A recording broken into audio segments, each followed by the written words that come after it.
नमस्कार दोस्तों। आज के इस एपिसोड में बात करेंगे आरव और उसके दोस्तों के साथ घटी एक ऐसी भयानक घटना की जिसे सुनकर आप शॉक्ड रह जाओगे। ये लोग जानते थे कि वो क्या कर रहे हैं, फिर भी उन्होंने एक ऐसी गलती कर दी जिसे आप सपने में भी करने की हिम्मत नहीं करोगे। तो चलिए टाइम वेस्ट ना करते हुए कहानी शुरू करते हैं। आरव, जिसकी उम्र सिर्फ 25 साल के आसपास की थी, ये इतनी कम उम्र में बड़े बड़े झंडे गाड़ चुका था। खुद के दम पर राइटर और डायरेक्टर्स बन चुका था। पहले किसी प्रोडक्शन कंपनी में काम करता था, लेकिन अब खुद की एक प्रोडक्शन कंपनी लॉन्च कर चुका था। 2 हॉरर शॉर्ट फिल्म्स बना चुका था और अब तीसरी की तैयारी थी। लेकिन इस बार वो कुछ साधारण नहीं करना चाहता था।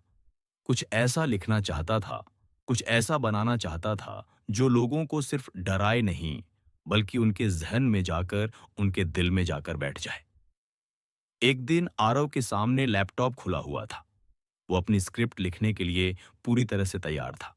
टाइटल लिख चुका था, लेकिन आगे कैसे बढ़े बिल्कुल भी समझ नहीं आ रहा था। अटक गया था, जैसे कि मानो कोई अनजानी शक्ति ने उसका हाथ रोक दिया हो। ऐसा जिंदगी में आरव के साथ पहले कभी हुआ नहीं था।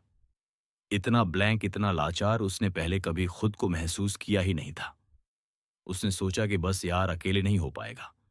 एक काम करता हूं, अपने दोस्तों को फोन करता हूं। ये उसके दोस्त सिर्फ दोस्त नहीं थे, उसकी छोटी सी टीम का हिस्सा थे। इस ग्रुप में 3 लड़के और एक लड़की थी। वो तुरंत ही फोन करता है। शाम के समय इसके ये चारों दोस्त इससे मिलने के लिए इसके घर पर पहुंचते हैं।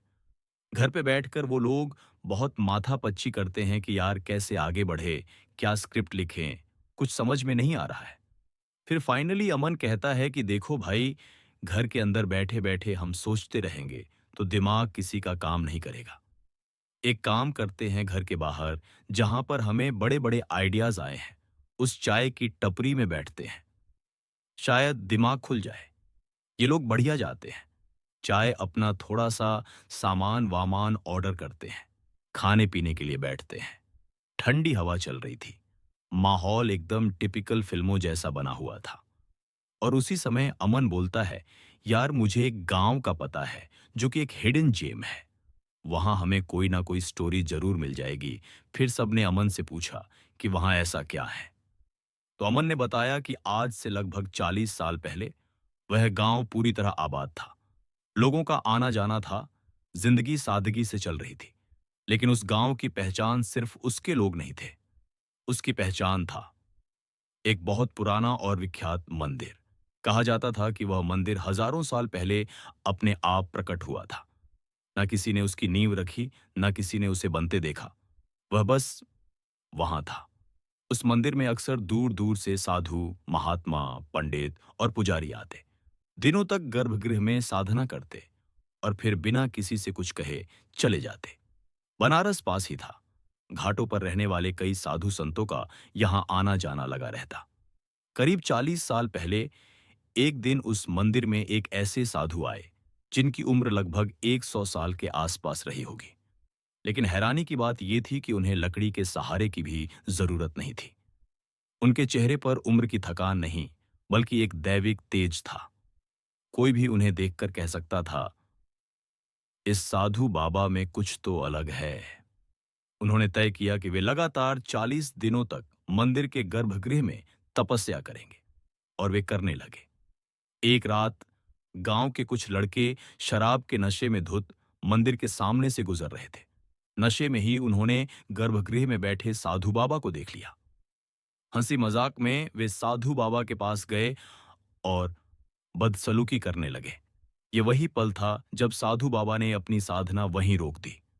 उनकी आंखों में क्रोध था और आवाज में कुछ ऐसा जो आज भी सोचने पर रोंगटे खड़े कर देता है। उन्होंने कहा, जिस तरह तुम शराब के नशे में अपनी बुद्धि खा चुके हो, तुम्हें यह नहीं दिख रहा कि तुम क्या कर रहे हो। उसी तरह मेरा श्राप पूरे गांव को खा जाएगा। जिस तरह तुम्हें रोकने कोई नहीं आया, उसी तरह मेरे श्राप से गांव का हर व्यक्ति गुजरेगा। ये कहकर साधु बाबा वहां से चले गए। उस ग्रुप में मिताली नाम की लड़की थी। वह बोली, लेकिन इसमें गांव वालों की क्या गलती। रात का वक्त था, लोग नशे में थे, कौन रोकने आता। इस पर राघव बोला, देखो, साधु जितने शांत होते हैं उतने ही ज्यादा क्रोधित भी, और उनके श्राप सिर्फ बर्बादी के लिए नहीं होते, कभी कभी उनमें भी किसी का हित छुपा होता है। मिताली फिर बोली, कौन सा हित? पूरा गांव खत्म हो गया। अब यह सुनकर आरव को बहुत इंटरेस्ट आ गया। उसने कहा, बस अभी के लिए इतना काफी है, बाकी सब उसी गांव में जाकर डिस्कस करेंगे। कैमरा ऑन करेंगे, शॉर्ट फिल्म नहीं, कुछ डॉक्यूमेंट्री जैसा बनाएंगे, कुछ रॉ, कुछ ओरिजिनल, कुछ स्पेशल। अगले ही शनिवार की डेट फाइनल हुई। गाड़ी में इक्विपमेंट डाले और निकल पड़े।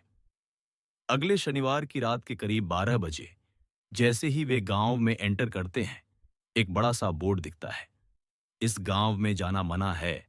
सब चौंक जाते हैं, सोचते हैं अगर मामला इतना गंभीर है तो इंटरनेट पर इसके बारे में कुछ क्यों नहीं। लेकिन वे गहराई नहीं समझते। गाड़ी अंदर ले जाते हैं। करीब 1:15 बजे वे उसी मंदिर के सामने पहुंचते हैं। मंदिर को देखकर अमन की नानी की सुनाई कहानियां उसके कानों में गूंजने लगती है। आज पहली बार अमन उस मंदिर को अपनी आंखों से देख रहा था। पर अब उनके सामने सबसे बड़ा सवाल यह था कि वो यहां रहेंगे कहां। फिर उन्होंने आसपास देखा तो कुछ घर दिखे, उनमें से कुछ घर खंडहर थे, कुछ अब भी मजबूत खड़े थे। उन्होंने मंदिर के बिल्कुल बाजू वाला घर चुना। सोचा, मंदिर के पास रहेंगे तो नेगेटिविटी नहीं आएगी। शायद उनका सोचना आधा सही था। रात करीब 2 बजे सब सो जाते हैं। कुछ देर बाद राघव को किसी की फुसफुसाहट सुनाई देती है। वह मिताली को उठाता है। कुछ आवाज सुनी? मिताली देखती है। नहीं, तो बिना बात डर रहा है। लेकिन राघव को कुछ तो सुनाई दे रहा था। वह अमन को उठाता है। अमन उठा और बाहर जाकर देखने लगा। जैसे ही अमन सामने देखता है, उसे लगता है कोई उड़ता हुआ मंदिर के सामने वाले घर की ओर गया। अमन डर जाता है और अंदर आ जाता है, और अंदर आकर राघव को बताता है। फिर राघव भी बाहर जाकर देखने की कोशिश करता है, लेकिन अमन मना करता है और उसको रोक लेता है। पर राघव जिद्दी था। सबके फिर से सो जाने के बाद राघव उठता है और बाहर चला जाता है। आरव को हल्की सी फीलिंग आती है कि कोई उठा है, लेकिन वह फिर सो जाता है। सुबह होती है और घर में सिर्फ 3 लोग। राघव नहीं था। वे सोचते हैं वह बाहर गया होगा, लेकिन फिर गाड़ी के शीशों पर उन्हें दिखते हैं हाथों के पंजों के निशान, बहुत सारे, जैसे किसी ने कोहरे में अपने पंजे टिकाए हों। अब डर साफ था। मोबाइल में नेटवर्क नहीं था। उन्होंने पूरा गांव छान मारा, मंदिर, कुआं, खंडहर। शाम हो गई, पर राघव नहीं मिला। डर इतना था कि वे बिना कुछ बोले गाड़ी लेकर निकल गए। पुलिस में केस हुआ, खोजबीन हुई, लेकिन राघव नहीं मिला। आज इस बात को साल हो चुके हैं, पर राघव का अभी तक कुछ पता नहीं चला। आरव अब फिल्में नहीं बनाता। मिताली ने इंडस्ट्री छोड़ दी। अमन ने कैमरा हाथ में नहीं लिया। उस रात का प्लान आज भी उनके जहन में चुभता है। तो दोस्तों, जब जिंदगी कभी आपको संकेत दे कि यहां गड़बड़ है, तो वहां से 10 हाथ दूर हो जाओ, क्योंकि नहीं पता कौन सी मनहूसियत आपके पीछे लग जाए।